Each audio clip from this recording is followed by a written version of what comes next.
Hello friends, स्वागत है आपका आपके अपने चैनल HSC स्टडी गाइड में। आज इस वीडियो में हम बात करने वाले हैं रेनफोर्समेंट बार यानी कि जो रेनफोर्समेंट स्टील होता है उसकी एक्टिविटी करते वक्त हमें कौन से हजार्ड का सामना करना पड़ सकता है और उसके लिए हम क्या प्रिकॉशन ले सकते हैं। तो चलिए फिर वीडियो को स्टार्ट करते हैं। दोस्तों, अक्सर आप जब भी कंस्ट्रक्शन कंपनी में काम करते हो तो वहां पर आपको रेनफोर्समेंट जो स्टील है उसके साथ काम करना होता है।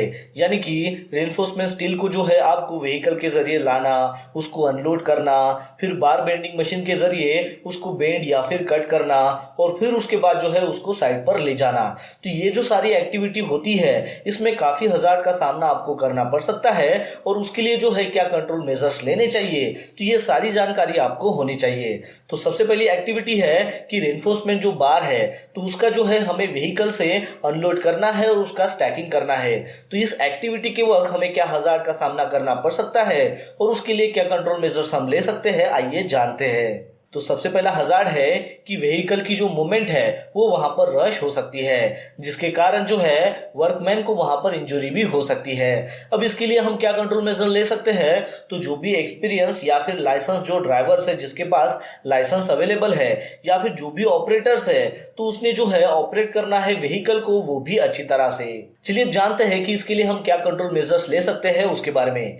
तो जो भी व्हीकल का ऑपरेटर है तो उस ऑपरेटर के पास जो है ड्राइविंग लाइसेंस होना चाहिए और वो काफी एक्सपीरियंस होना चाहिए। फिर उसके बाद है कि साइड पर अगर व्हीकल की मूवमेंट अगर हो रही है तो वहां पर आपको जो भी डिस्क्राइब किया गया जो भी स्पीड लिमिट है, जैसे कि वहां पर अगर 20 किलोमीटर पर आवर पर अगर व्हीकल को अगर चलाना है तो उसी स्पीड लिमिट को वहां पर फॉलो करना है। और फिर उसके बाद है कि वहां पर वार्निंग जो साइनेजेस है उसको भी लगाना है। तो ये जो कंट्रोल मेजर्स है ये हम यहाँ पर ले सकते हैं। फिर उसके बाद का हजार्ड है वो है व्हीकल को रिवर्स करना। तो इस हजार्ड के कारण जो है वर्कमैन के ऊपर जो है वो गाड़ी जा सकती है। तो इस हजार्ड को हम कैसे कंट्रोल कर सकते हैं, तो जो भी व्हीकल है उसमें रिवर्स हॉर्न का आपको अप्लाई करना है। साथ ही साथ टेल जो लाइट है व्हीकल के वो अच्छे से फंक्शन कर रहे हैं क्या, काम कर रहे हैं क्या, उसको आपको इंश्योर करना है। इसके साथ साथ जो सेपरेट बैट्समैन है उसको आपको वहां पर डिप्लॉय करना है जहां पर भी व्हीकल रिवर्स हो रही है वहां पर। फिर उसके बाद का हजार्ड है वो है कि जो भी शार्प एजेस वाले जो भी रिबार्स है उसको अनलोड करना। तो इस हजार्ड के कारण जो है कट इंजरी जो है वो हो सकती है। अब इसके लिए हम क्या कंट्रोल मेजर्स ले सकते हैं, तो सफिशिएंट नंबर में जो भी स्किल वर्कमैन है उसको हमें उस जॉब के लिए अलॉट करना है। फिर उसके बाद का पॉइंट है कि जो भी वर्कमैन ये काम कर रहे हैं तो उन सभी के पास सेफ्टी हेलमेट है क्या, सेफ्टी शूज है क्या, हैंड ग्लोव्स है क्या, ये हमें प्रोवाइड कराना है। फिर उसके बाद का पॉइंट है कि लोड को जैसे ही डिसलॉज करते हैं तो उस वक्त जो है हमें मशीनरी का इस्तेमाल करके रिबार्स को अनलोड करना है। फिर उसके बाद का हजार्ड है कि रिबार को जब आप व्हीकल से निकालते हो तो वहां पर उसका इम्प्रॉपर अगर स्टैकिंग अगर हो जाता है तो वो भी एक हजार्ड है, जिसके कारण ट्रिप होना या फिर फॉल होना या फिर इंजरी भी हो सकती है। अब इस हजार्ड को हम कैसे कंट्रोल कर सकते हैं, तो जो भी रिबार्स है जो हम अनलोड कर रहे हैं उसको हमें जो है साइज वाइज जो है वहां पर स्टैक करना है और साथ ही में हमें वहां पर साइनेज जो है वो वहां पर पोस्टेड करने हैं कि ये साइज के जो है यहाँ पर रिबार है। फिर उसके बाद का पॉइंट है कि जो भी रिबार्स हम अनलोड कर रहे हैं या फिर अनलोड किया गया है तो उसको हमें पैकिंग लगाना है ताकि हम उसको इजीली हैंडल कर सके। फिर उसके बाद का पॉइंट है कि जो भी पुराने अनबंडल जो भी रिबार्स है वो जब तक खत्म नहीं होते हैं तब तक हमें नए बंडल्स को जो है वहां पर रिमूव नहीं करना है। यानी कि जो पुराने अनबंडल जो रिबार है वो अगर जैसे ही खत्म हो जाते हैं तब आप जो है बंडल को रिमूव कर सकते हो। फिर उसके बाद का पॉइंट है कि स्टैकिंग जो यार्ड है वहां पर आपको लिमिटेड जो पर्सन्स है जिसको आपको परमिशन देनी है वहां पर आने के लिए उसको ही आपको परमिशन देना है और अनऑथराइज्ड जो भी पर्सन्स है उसको आपको वहां पर रेस्ट्रिक्ट करना है। तो इस तरीके से जो भी रेनफोर्समेंट स्टील हो या फिर बार हो उसको जब भी आपको व्हीकल से अनलोड करना हो तो ये जो कुछ हजार्ड्स है इसका आपको सामना करना पड़ सकता है और उसके लिए हमने जो यहाँ पर कंट्रोल मेजर्स देखे हैं ये कंट्रोल मेजर्स आप ले सकते हो। चलिए अब जानते हैं कि ये रेनफोर्समेंट जो स्टील है इसको जब भी आप मशीन के जरिए बेंडिंग करते हो या फिर कटिंग ऑपरेशन करते हो तो उस वक्त आपको कौन से हजार्ड का सामना करना पड़ सकता है और उसके लिए आप क्या कंट्रोल मेजर्स ले सकते हो उसके बारे में। तो सबसे पहला हजार्ड है कि जो भी शार्प एज के रिबार है वो वहां पर शिफ्टिंग करना, वो सबसे पहले यहाँ पर हजार्ड है। तो इसके कारण जो है कट इंजरी हो सकती है। तो इसके लिए हम क्या कंट्रोल मेजर्स ले सकते हैं कि हमें जो है रिबार्स का जब भी शिफ्टिंग करना है जहां पर बेंडिंग मशीन या फिर कटिंग मशीन है वहां तक, तो उस समय जो है हमारे पास शोल्डर पैड होना होना चाहिए, यानी कि वो जो रिबार है उसको हम शोल्डर पैड के ऊपर रखकर उसको इजीली एक जगह से दूसरी जगह है वो शिफ्ट कर सकते हैं। साथ ही साथ हमें वर्कर को जो है एजुकेट करना है कि शार्प एज वाले जो भी बार्स है उसको जो है आपको अपवर्ड जो फ्रंट साइड है वहां से जो है आपको उसको लेकर जाना है। तो इसके बारे में भी आपको उनको एजुकेट करना है। साथ ही साथ वहां पर काम करने की जो स्पेस है उसको भी आपको इंश्योर करना होता है। फिर उसके बाद का हजार्ड है वो है अनऑथराइज ऑपरेशन। तो इसकी वजह से जो है ऑपरेटर को या फिर जो वर्क क्रू है उसको जो है इंजरी हो सकती है। तो इसके लिए हम क्या कंट्रोल मेजर्स ले सकते हैं, तो जो भी ऑथराइज पर्सन्स है खाली वही जो पर्सन्स है वो कटिंग मशीन का ऑपरेट करने के लिए इस्तेमाल कर सकते हैं। फिर उसके बाद का पॉइंट है कि पावर को आपको डिस्कनेक्ट करना है जब भी वो यूज में ना हो। और फिर उसके बाद का पॉइंट है कि जो भी ऑथराइज ऑपरेटर है उसकी आइडेंटिटी क्या है उसको आपको मशीन के ऊपर जो है वो डिस्प्ले कराना है।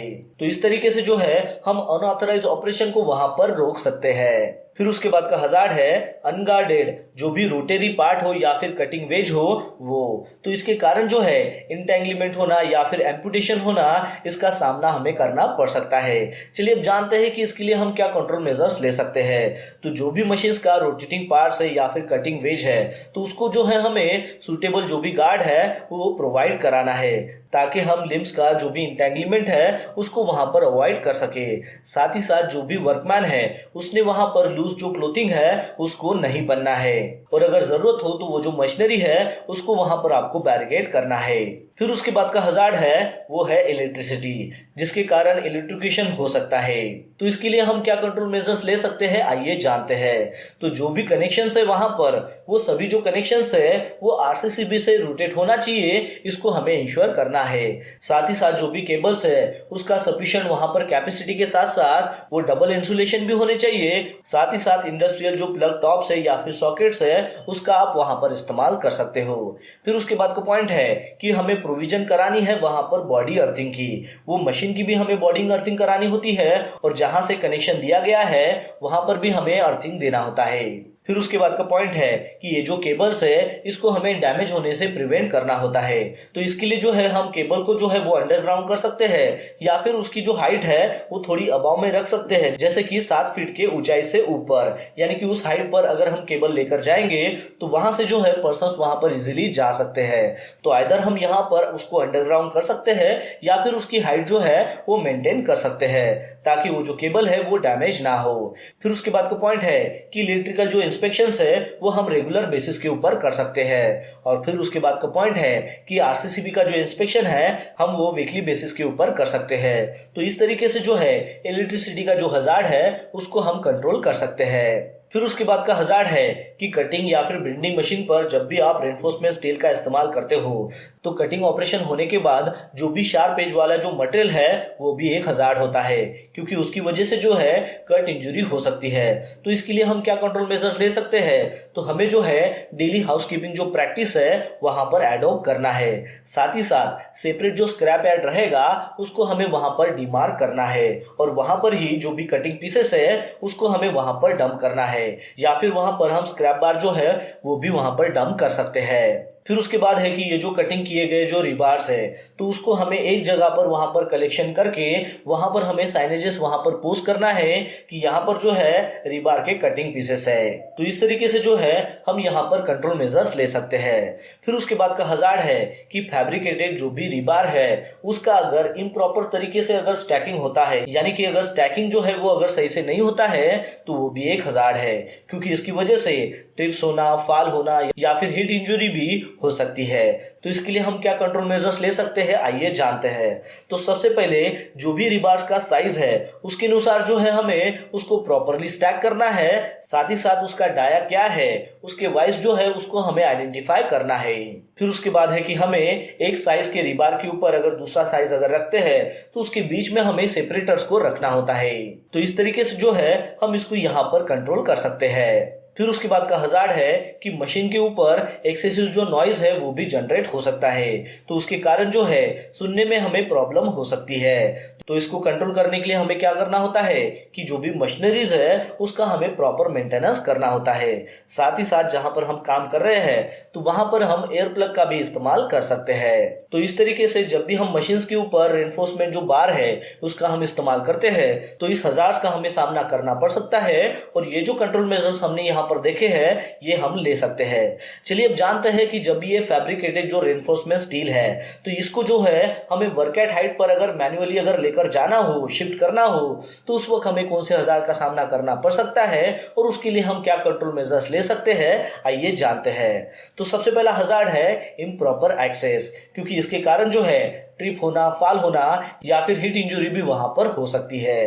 तो इसके लिए हम क्या कंट्रोल मेजर्स ले सकते हैं, तो सबसे पहले हमें जो है वहां पर अच्छी हाउसकीपिंग जो है वो मेंटेन करना है। साथ ही साथ जो भी गैंगवेज है वहां पर प्रॉपर इल्यूमिनेशन होना चाहिए नाइट के वक्त, और हमें इंश्योर करना होता है कि जनरल कंस्ट्रक्शन एरिया में 150 लक्स जो इल्यूमिनेशन है वहां पर होना चाहिए। फिर उसके बाद का हजार्ड है कि शार्प एज वाले जो रीबार है वो शिफ्टिंग करना, क्योंकि इसके कारण जो है कट इंजरी हो, फटीग हो या फिर आई इंजरी भी हो सकती है।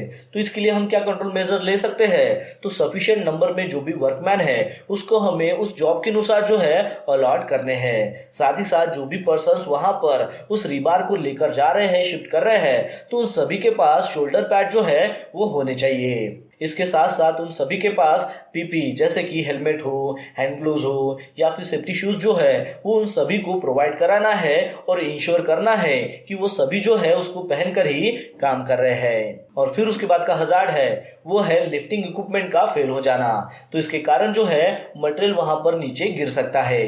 तो इसके लिए हम क्या कंट्रोल मेजर्स ले सकते हैं कि जो भी लिफ्टिंग गियर है जिसका हम इस्तेमाल कर रहे हैं मटेरियल को लिफ्ट करने के लिए, तो वो जो लिफ्टिंग गियर है उसका सेफ वर्किंग लोड कैपेसिटी क्या है, तो उसको जो है हम वहां पर आइडेंटिफिकेशन वहां पर मार्क जो है वो कर सकते हैं। साथ ही साथ जिस मटेरियल को हम उठा रहे हैं तो उस मटेरियल का जो है डायमीटर के अनुसार या फिर उसके लेंथ के अनुसार जो है उसका सेफ वर्किंग लोड जो है वहां पर कितना हो रहा है लिफ्ट करने के लिए, उसको भी हमें वहां पर चेक करना होता है। तो इस तरीके से जो है हम कंट्रोल मेजर्स ले सकते हैं।